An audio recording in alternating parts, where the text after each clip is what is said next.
All right, Matt Davio here, back with Ike Devji. Ike is an attorney, and he works in the asset protection business.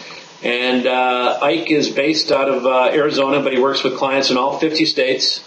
And in addition, basically, I think Ike's told me 14 outside countries where you've got clients. So you've got a very far reach, and you've probably seen a lot of things in the asset protection business. We're not talking about growth per se here. You're helping to protect people who have made it in their businesses, made it in their success, as far as life goes, and now you're trying to help them protect against bad things happening.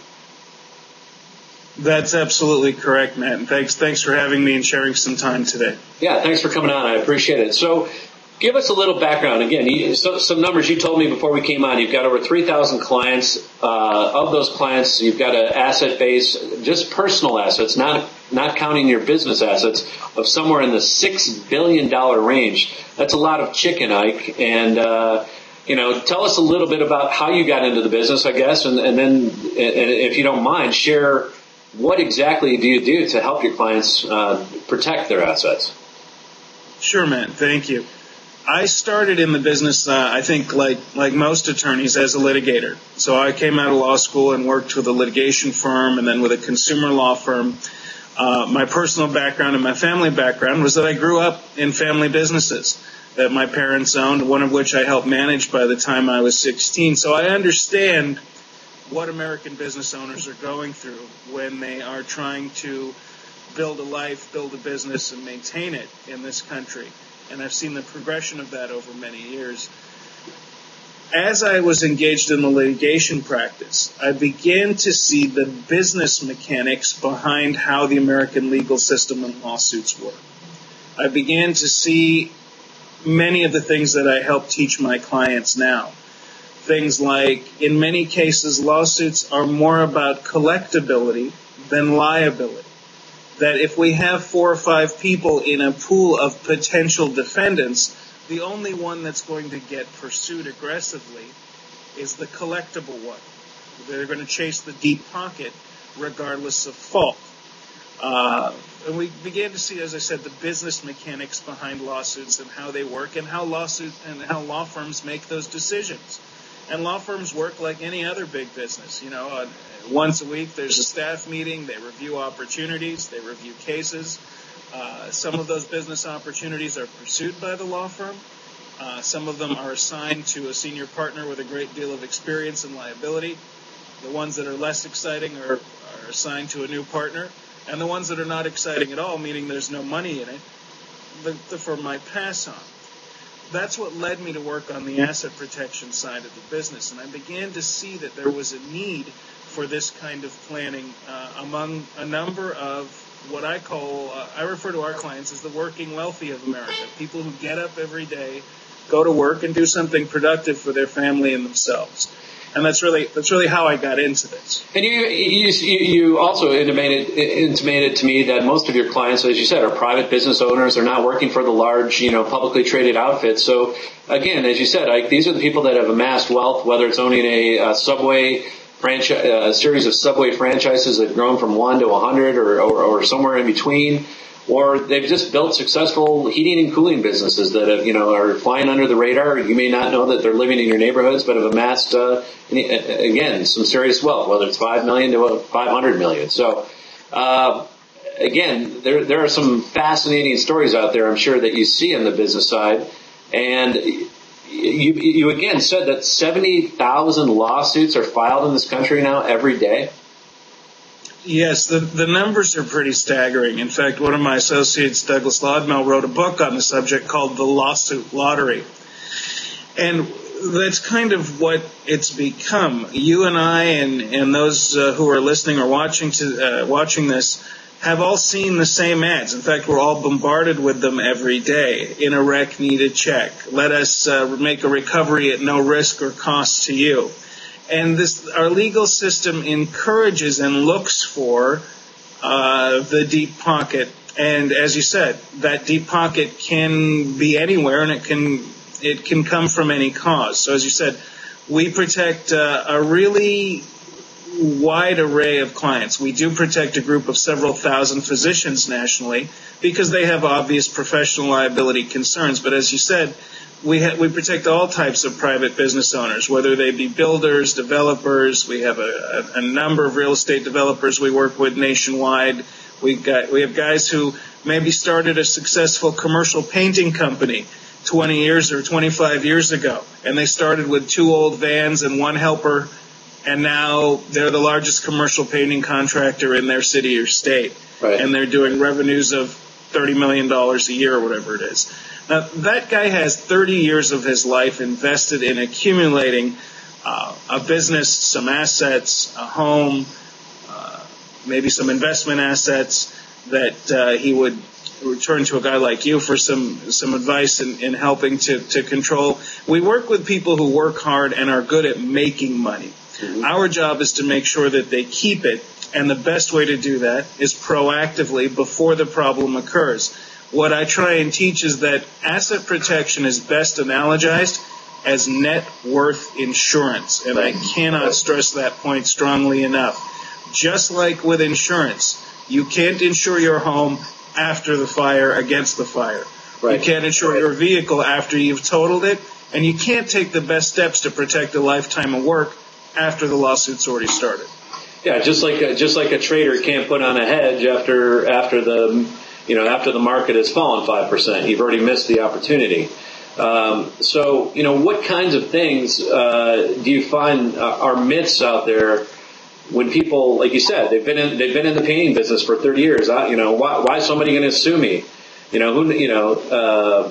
say, one of the things that you said, you've got a big stable of doctors as clients. And I understand that. Like you said, they're high profile. They don't want to be litigated against because they don't want the press.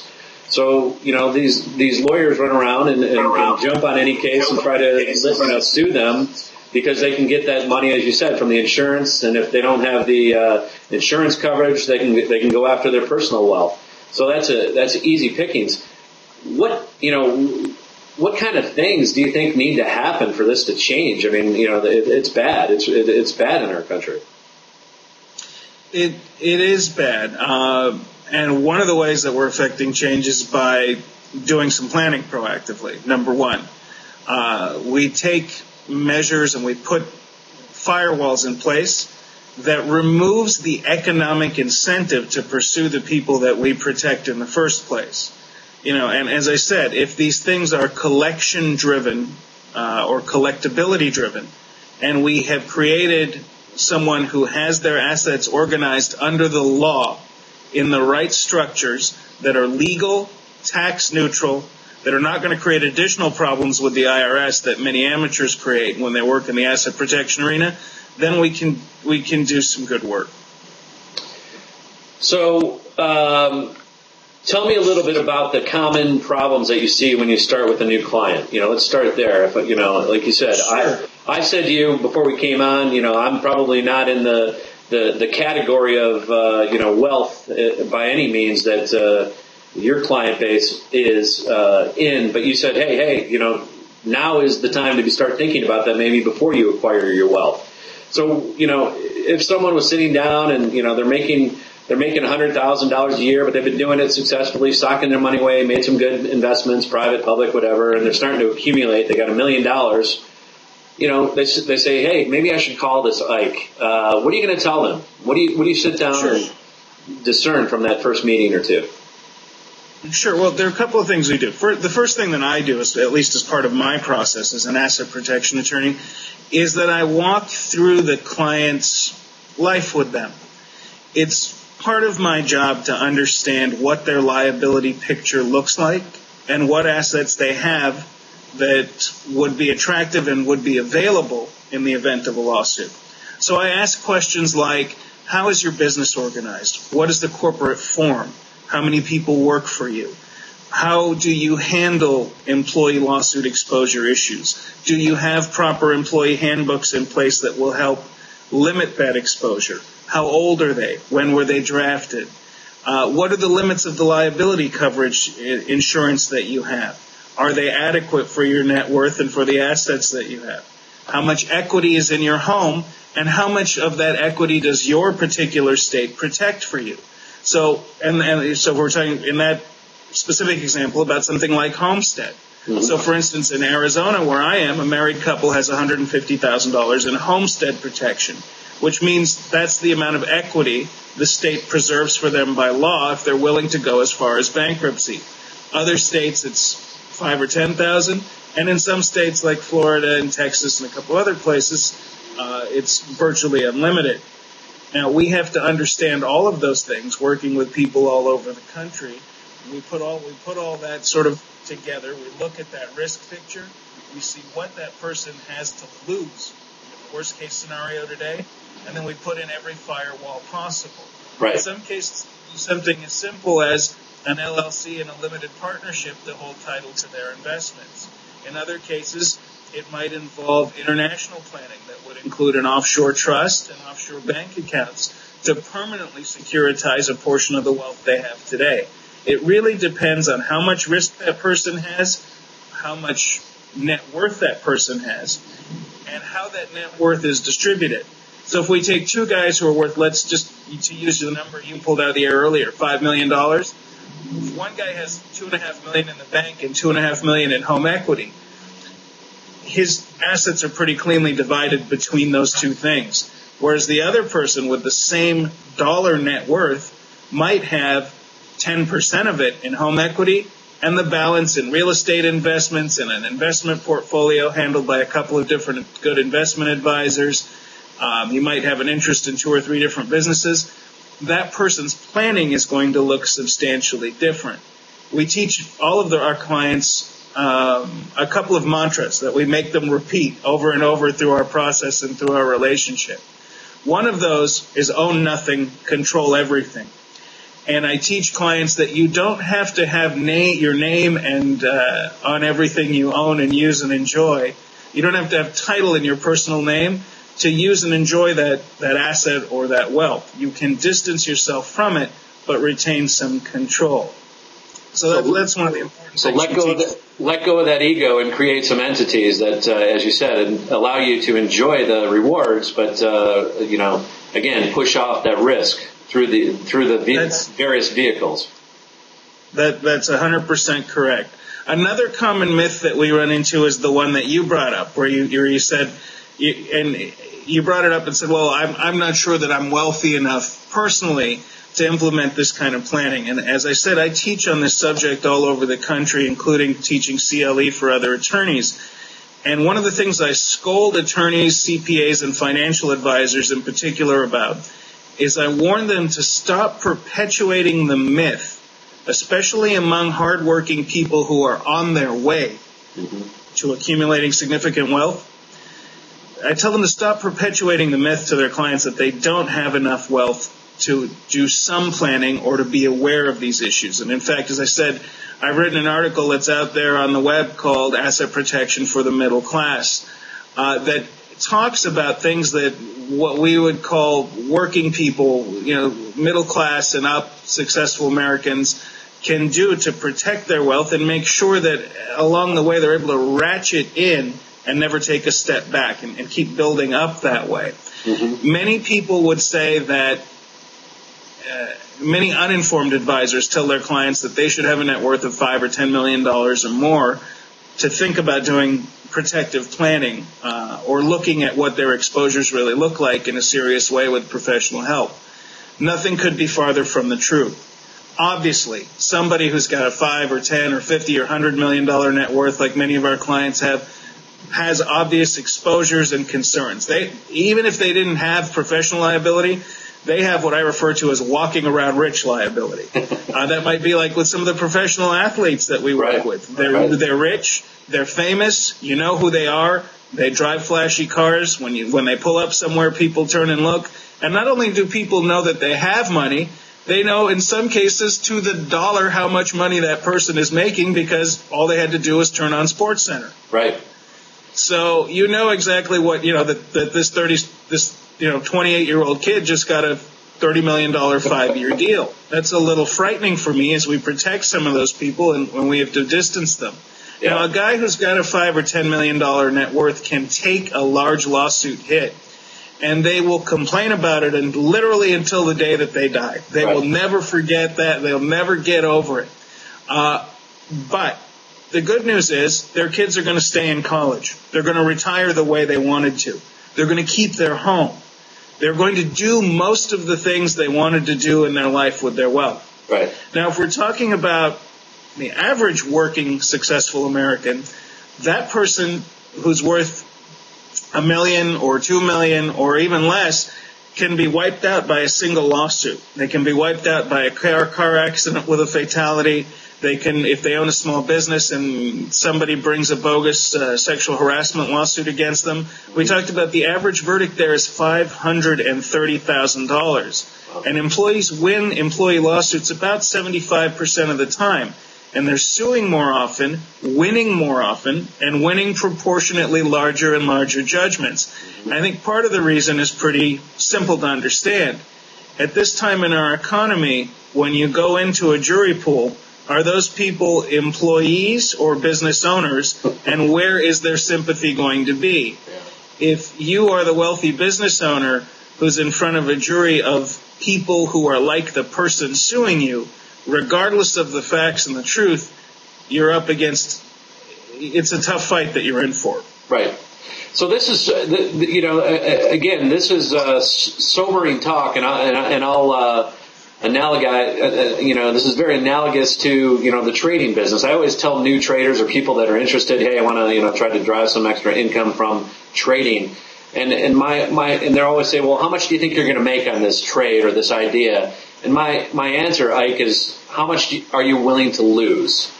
And I'm sure you must have that same conversation. And so I always try to find interviews with people like yourself, maybe that aren't directly in my business, and I want to talk about that risk. And you're talking about this specifically, so this is probably some pretty, it's kind of a wake-up call, like you said, for the 25-year-old who just got this $30 million contract, and he's rich. He's definitely rich, and he was poor yesterday, and he was a student, while he was at college, and now all of a sudden he's rich. He's got sharks and snakes all around him now that weren't there before. There were some, but now it's really bad. And you have to have a very, difficult set of discussions, I would imagine, to talk about risk. Because, as you said, with that kind of wealth, you will have money. You will protect it. Just being conservative, you'll be fine. But how do you, have that discussion with these individuals? You got new wealth like that, and then you have people that, like you said, have just grinded it out for 25 years, and wow, I've got $5 million now. I really need to talk to somebody. Those are some of my favorite people to work with because, as I said, my background comes from an entrepreneurial family. Both my parents were business owners. I grew up in that kind of an environment. So I understand what they went through. And when I work with an exceptionally successful guy who started at nothing, I take some personal pride in making sure that he gets to keep it. Right. So we really do enjoy those relationships that we have. But yes, the conversations that we have to have are frank. They require courage on the part of the advisor. It often requires telling people things they don't want to hear. Right. And we have to tell people, look, you're good at making money, but you haven't been great at keeping it. And those are two different skills. And the days where all it took to be successful and remain successful in America was a good work ethic, be honest, be good at what you do, work hard, open your shop every day, and run the cash register. As much as I hate to say it, those days are long gone. It requires a much more defensive posture. I mean, just think about plaintiffs' attorneys have increased their advertising by something like 4,000% over the last decade. What has the significant and accompanying increase in defensive effort and education for the American consumer been over that same time? Little to nothing. Right. Now, doctors are aware of asset protection because they've been sued for years. So even among physicians, most of them haven't done proactive protective planning. In some cases, it's because they are working, I think, under a misconception that I'm good, I'm honest, I'm good at what I do, I'm nice to people. I've practiced for X number of years and I've never been sued, so it's not going to happen. And we feel that's a little bit of the emperor's new clothes. There are also a lot of myths out there surrounding asset protection that keep people from doing any planning or from doing the right planning. The number one myth I'll share with you right now. I talk to people all the time who are referred to me by a financial advisor, by their estate planner, by their CPA, typically by a professional relationship, or they come to me through another client. Those are the top two ways that people find me, for instance. And they come in and they say, I don't know if I really need this, or I think I might already have all this taken care of. I have a, quote, trust. And I lean back and I say, okay, by trust, do you mean you've done some estate planning and you have a revocable living trust? And they nod. Oh, yes, that's what I mean. Okay. And then I ask the next question. Do you have the majority of your assets, including your home, your vacation home maybe, and your investment portfolio titled to that revocable living trust? And the answer is yes, that's exactly what I've done. And what I tell people is, okay, great. You've got one important corner or pillar of your legal and financial planning addressed, which is your estate planning. And what I explain to those folks is that's your death planning. Who gets what, when I die, how much, when, etc., etc. And then I say, what about your life planning? How are we going to protect those assets that you've spent your entire life working for during your lifetime from a universe of infinite risk? It's not just about professional liability. Right. I'm also the first person to tell many of those people that using the revocable living trust is zero asset protection. It is no protection at all against any kind of judgment creditor. The first word on that trust is revocable, as opposed to, let's say, an irrevocable trust. So during your lifetime, you have the right to revoke that trust and pull any of the assets out of it and reassign them. So, long story short, if you get sued and your home and investment portfolio are assets that the bad guys would like to get, and those assets are titled in a revocable living trust, the judge will simply say, great, Matt, revoke it and pay me. And you have the legal right and duty to do so at that point. Whereas if we have used other appropriate structures, let's say like a limited partnership to hold the investment portfolio, an LLC to own the office building, an irrevocable international wealth management trust to own your personal residence, then those assets are legally distinct from you, your personal liability, and your professional liability, and have a great deal of legal standing. We have, as I said, well over 3,000 clients we are protecting. We've never had a client pierced or forced to pay a judgment. Anyone who tells you that they have a plan that cannot and will not ever be pierced is either stupid or lying. So I will come out and say that. If you're talking to an attorney who says can't ever happen, I would disagree. Right. All we can do is point to our records and say this is what's happened, using the tools that we have and doing the right kind of planning for the right people at the right time. And that also means that good planners have to turn people down. In 2009, for instance, at the height of the economic crisis, especially in the Southwest where I live, with the real estate business, I had to turn down over 40 clients who came to me so late in the game with so many exposures. Some of them had actual lawsuits that were already filed. Others had lawsuits that were pending or that they had constructive notice of because they knew that they were going into a default position or they'd received a demand letter or there was something else. I had to turn all of those people away. And in many cases, I had to refer those people to bankruptcy counsel. And it was not because my planning had limits that somebody else's didn't. It was because at that point it would have been illegal and damaging for them to implement the kind of tools they had a legal right to implement before they got in trouble. Yeah. So those are some of the issues and myths that we look at. You know, there are other myths out there like I don't want to do this planning because it's illegal, or I'll get audited, we've even had discussions with some clients about the morality of asset protection planning. And they say, well, if something happens, if I owe someone, shouldn't, maybe I have a moral responsibility. And I tell people, look, well, you organized a corporation to run your business, correct? You created your LLC or your S Corp or whatever else you might have done. This is exactly the same thing.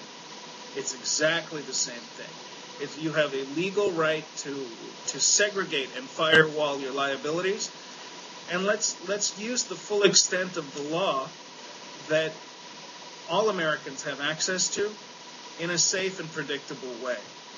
Yeah, and as you said, it's legal, it's upfront, it's changing, it's dynamic. So what works today may not work tomorrow, and that's why your asset protection business is so valuable because most people, like you said, the first step is coming to you and establishing all those risks. That's probably the most difficult, frank conversations you're going to have with you, isn't it, Ike? And then after that, it's using the tools, as you said, that are out there available. And I wouldn't know where to begin to discern the laws. So you have to get professional help. You have to get people that have done it with track records, as you said, as within any business. You've got the 50 state coverage, so obviously you're protected and practicing law in all states, outside countries. 14 different countries that you've got assets under your protection plans also. So risk, though, if I can containerize it and kind of wrap it up here, would you say that establishing that risk before, as you said, before bad things happen is probably the best thing that folks can do? Come to you today, and they can find the information, by the way, about your firm at proassetprotection.com. Call Ike. Again, he's available in all 50 states. You're obviously doing business in all 50 states, and many businesses are crossing multi-states and countries anymore. So this is heady stuff. Right, and it's smart.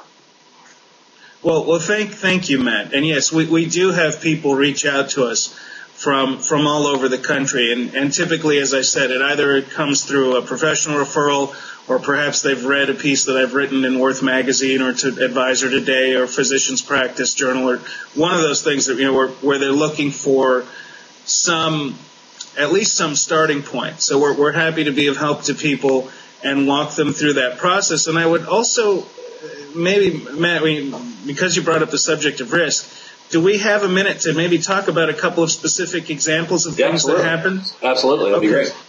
That might be helpful to people to really understand. So, for instance, let's use the example of a doctor, just again for argument's sake for a minute. Physicians know that they have professional liability. They have, I think there's a perception of wealth around all doctors. Everybody thinks they all make $1 million a year and so on and so forth. And, there's a deep pocket there. And obviously what they do to a degree can be risky. Now, some of the risk that we deal with is professional liability risk. Some of the risk that we deal with is not. Some of it is generated by families, by having spouse and children that drive vehicles, by having people work for you. And that risk can come from anywhere. So, for instance, many of the doctors who enlist our services from all over the United States came to us specifically because they were afraid of a malpractice exposure. The first time that person's planning will actually be used, however, is often not on that issue. It's on an employee lawsuit, or it's because they're... Or a HIPAA violation because of an employee.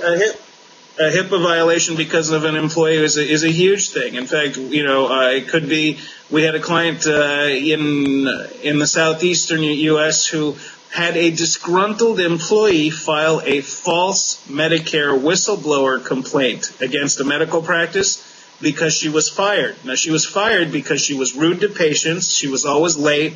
Right. Her work habits were poor. She had every reason in the world to be fired.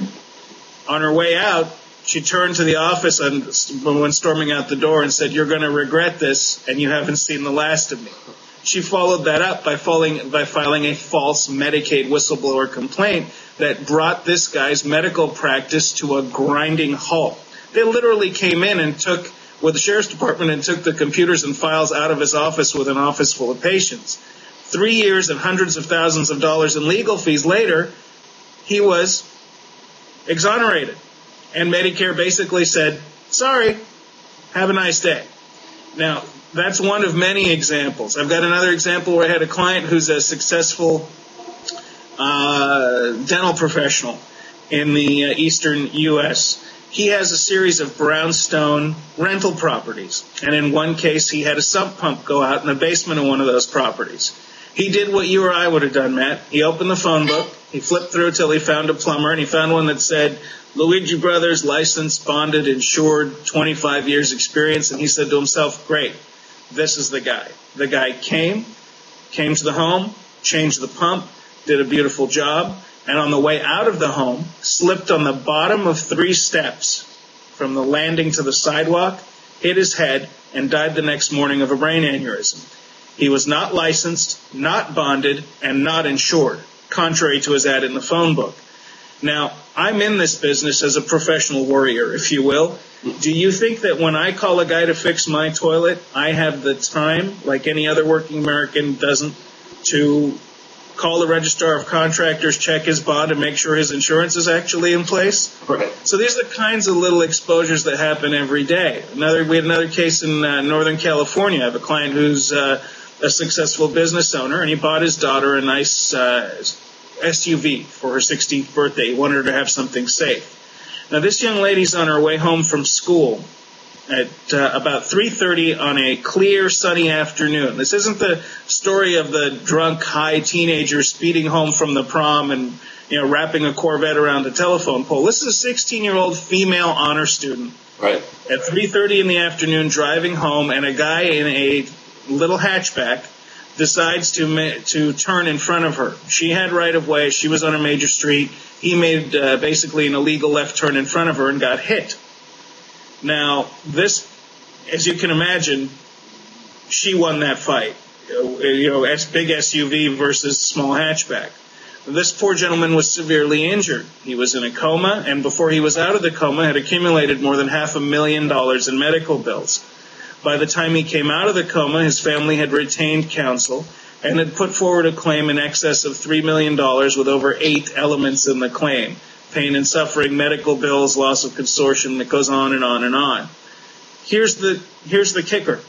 The young lady was found not at fault at the scene of the accident. That did not prevent the lawsuit. Civil lawsuit, yeah. The civil lawsuit, absolutely. Why?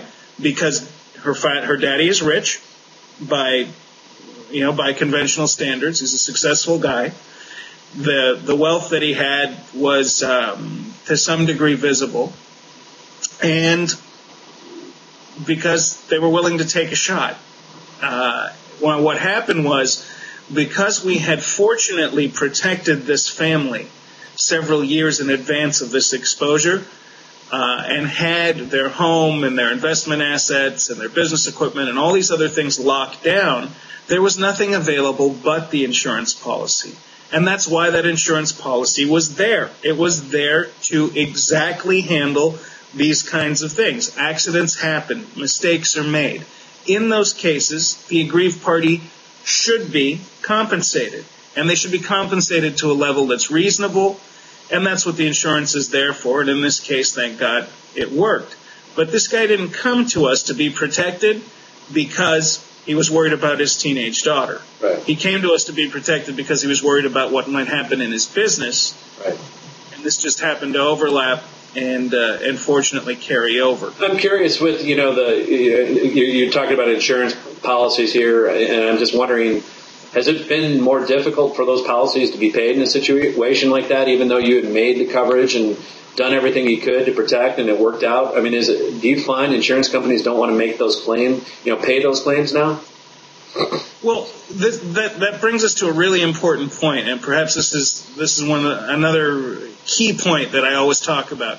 A key question I talk about with all clients is, why can't I just insure my way to safety? Why don't I just buy a bunch of insurance and not do any of this planning? Okay. And what I tell clients is that to you, umbrella is this big sort of gentle, warm, curving arc. When you talk about your umbrella policy, it makes you feel warm and fuzzy, and you think anything that happens is going to be covered.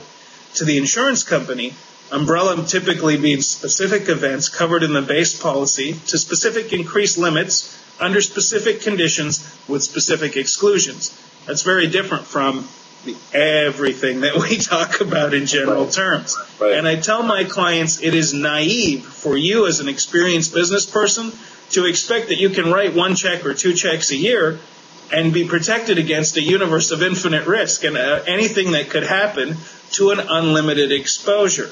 Right. So part of this is the insurance business model. If you've ever been in an accident, for instance, a fender bender, you know that the first thing that happens is you get on the phone with your insurance company and they ask you questions like, do you wear glasses? Were you wearing them at the time? Had you consumed drugs or alcohol?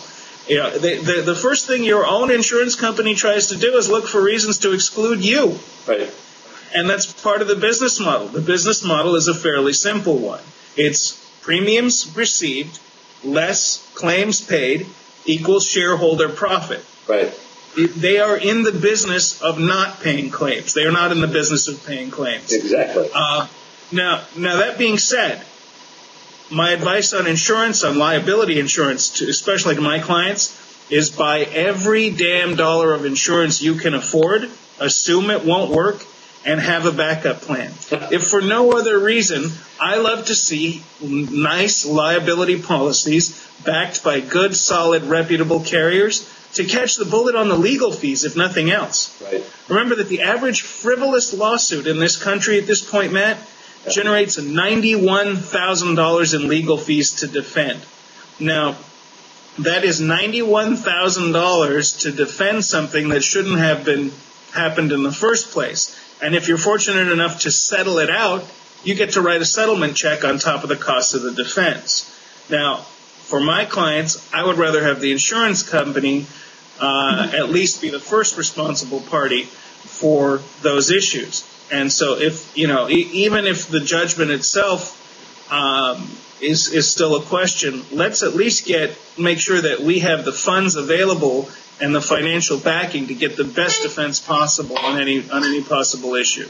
Bottom line, Ike, is, as we say in the trading world, the black swans or the outliers on the bell curve happen every single day. And they will continue to happen every single day.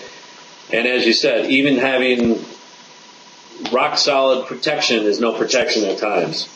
And I think that's an amazing point that you just made, that yes, buy as much protection as you can afford, and then have a second and a third plan behind it, because that is the real world today, and that's only going to get more difficult to protect those pieces. Absolutely, and this is also, I think, a function of wealth and a marker to a degree of success.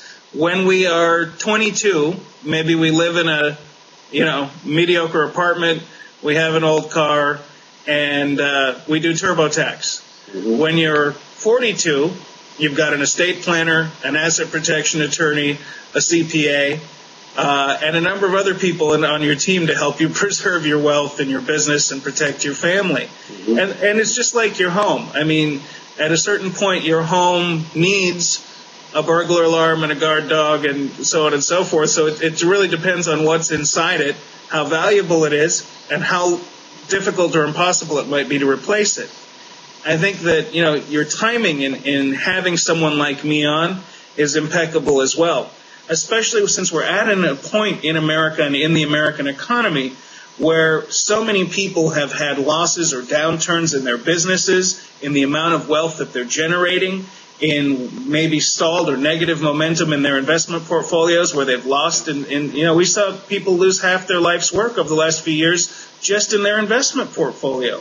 Right. That makes whatever's left that much more valuable and important to protect. Now, I'm curious, when you sit down with these people that, that, like you said, hopefully they've got some good financial advisors working on your team also, not your part of the business, but, are you suggesting that even looking into the minutia there, somebody's long, the S&P 500, 60%, bonds, 40%, are you trying to help them address the risks even down to those levels associated with, different investments in private equity and VC, type investments? I mean, everyone is littered with its own sets of circumstances and risk.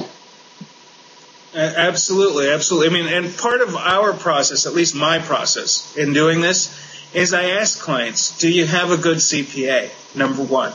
I think that's an invaluable tool, especially in an area of increasing income tax, estate tax burdens. Right. It's really important to have somebody who's not just going to fill out your return, but who's actively looking for ways to save you money. Right. The next question is, who's your financial advisor? What are they doing? Are you happy with them? What have they done to help you? So that's part of our due diligence process. And even though, as I said, I'm just an attorney, I'm not a CPA, Exactly. I'm not a financial advisor, but I have a checklist that I run down with my clients to make sure that they have the other team members they need. On a good day, Matt, I'm an expert at one thing, but I have a Rolodex that I am exceptionally proud of in terms of partners and providers that we work with to make sure clients have everything they need and can get good talent and help. And I think that, in this area, as I said, of decreasing compensation, increasing litigation exposure, increasing estate tax burdens, increasing income tax burdens, stalled and negative investment momentum, it's really important that a wealth preservation element is part of any competent financial plan. Mm-hmm. And if you've done the estate planning and you've found a guy who you trust to run your financial portfolio and you haven't done the preservation planning, how do we keep and retain this safe from the rest of the world? I think you're missing a big piece of the puzzle. I like it, Ike. I appreciate your time. I've taken enough of it. Again, you can check out Ike's web platform here at ProAsset. That's ProAssetProtection.com. And I'm sure you've got phone numbers and everything on the website. Guys, it's a lot of work, but better to do this stuff up front as you're reaching for the stars, if you will. Do it younger. Do it as you're on the, as you said, as the momentum is growing, and then protect it. And folks like Ike obviously can work with you to do that. And it does take a team effort. It's a lot of work, a lot of frank conversations, but it's well worth it in the long run because you know that you've got not only one backstop, two backstop, three backstops, but hopefully 4, 5, and 6 in all these areas. And Ike, I really appreciate the education you've given me today. Appreciate it. Well, thank you so much for your time and for sharing this information with your viewers, Matt. And I'm available for you anytime if you have any follow-up questions. Thank you very much.